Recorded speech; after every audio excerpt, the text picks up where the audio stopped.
Hello and welcome to my channel. In today's video, I thought I would make something useful. Well, useful to me. Now, I've mentioned before that I'm in the middle of setting up my new business and I'm very excited about it.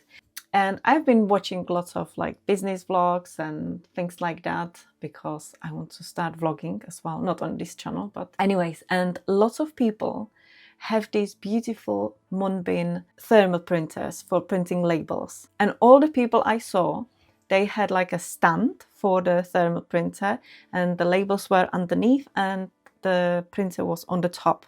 And it didn't really take that much space on their desk and it looked really cute as well. Now I already have a thermal printer, so I'm not gonna invest into a Moonbeam, even though they are so cute and I would love to have one. But I already have one and it works fine. So I'm gonna do a little bit of DIYing, cut out the stand from some plywood, then I will glue it together. I will spray paint it white, and I also want to spray paint the thermal printer that I have, which I don't really know how it's gonna go, but I will give it a go. So I want the stuff on my desk to not be just practical, but I also want it to look nice because, well, I don't know. It's nice when it's aesthetically pleasing. So let me show you my printer and then I'm gonna get on. I'm gonna purchase a file from Etsy.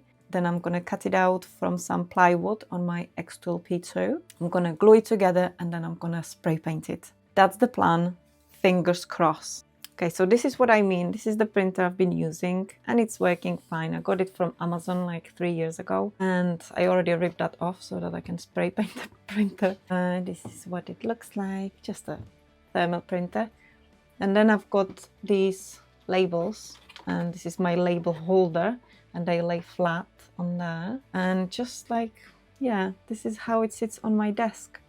It's really not that problem, but honestly, if you know me, I really don't have lots of space in the house. I already took over most of our house. I've got stuff everywhere in every single room of the house. I really need to try hard to accommodate my things, as well as keeping space for creating and packing orders and stuff. So yeah, that's that. Here we go. This is all the stuff that I will be spray painting today. And I am just taping one piece of cardboard to another. And obviously I'm covering all the gaps and holes of the thermal printer. And I've done that on the stapler and some other bits and bobs. And shake it, baby. So this is going to be my setup and I'm going to start spray painting.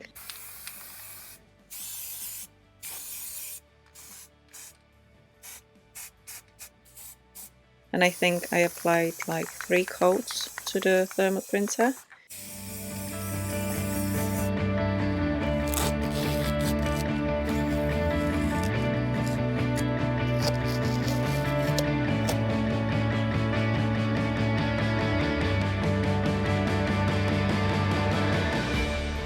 I already purchased the file and I'm gonna try and adjust the slots. Okay, so first of all, we're gonna display it in the original size. Now this is the file, this is the whole thing. And what we want to do is ungroup. First of all, I'm gonna delete this because we don't need the text. And then we've got all these slots. It would be nice if I could select all of them and change the size, but we're just gonna do it manually, one at a time. What we need to do is we need to click on one of the slots and then I'm gonna click on this lock. So this is unlocked. The ratio is unlocked, which means that if I change the thickness, it's not gonna change the size. If it was locked, it would, but we're gonna unlock it. And this is now 4 millimeters and we want to make it 3 millimeters. So I'm just gonna press 3 and look, it didn't change the length, it didn't change the position of the slot, it only changed the thickness, and that's what we need, and that's what we're gonna do for every single one of them. Unlock 3, perfect. Click, unlock 3, and I will really take my time and not rush it because I really don't want any of the slots to change position.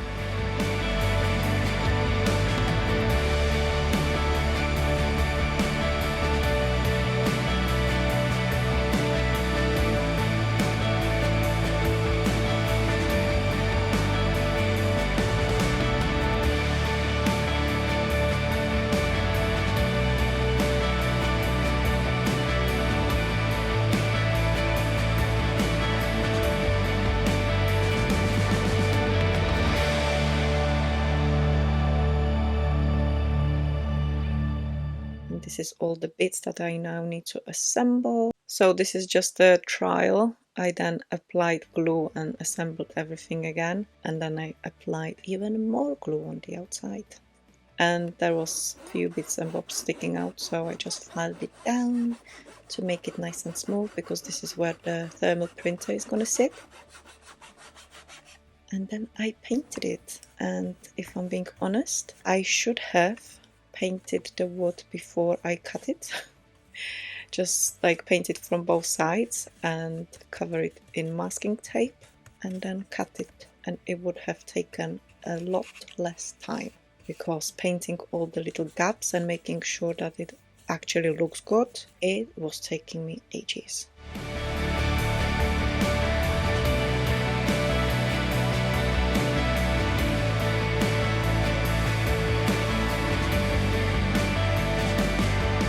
And then finally, about 3 or 4 months later, I added some vinyl and some gems to the thermal printer, and well, let me show you and let me tell you all about it.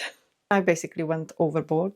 I was like, sparkly things, shiny things, pearls, yeah. And that's how it looks.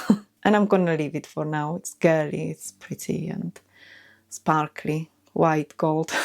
My inner child wanted to come out, and yeah, this is what happened when I let it out.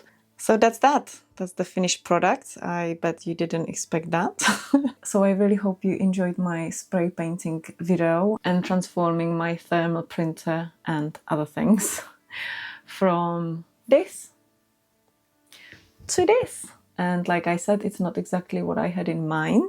So yeah, thank you very much for watching, and I will see you in my next video. Have a beautiful day, and I will see you next time.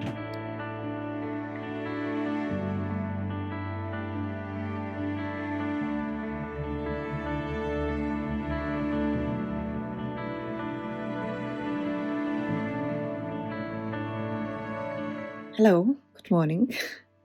So it's Saturday morning and I'm still in bed, and I'm editing a video about spray painting my thermal printer and cutting a stand for my thermal printer inspired by Moonbeam. And I just thought that I would check my emails, and something interesting happened. And I am reading this email, and it's from Moonbeam. And they would like to collaborate with me on a thermal printer, Bluetooth shipping label printer. So I'm really pleased about that. I've wanted a Moonbeam printer for a long time. I'm just looking at the thermal printer that I painted, and I still love it. Again, let me show you.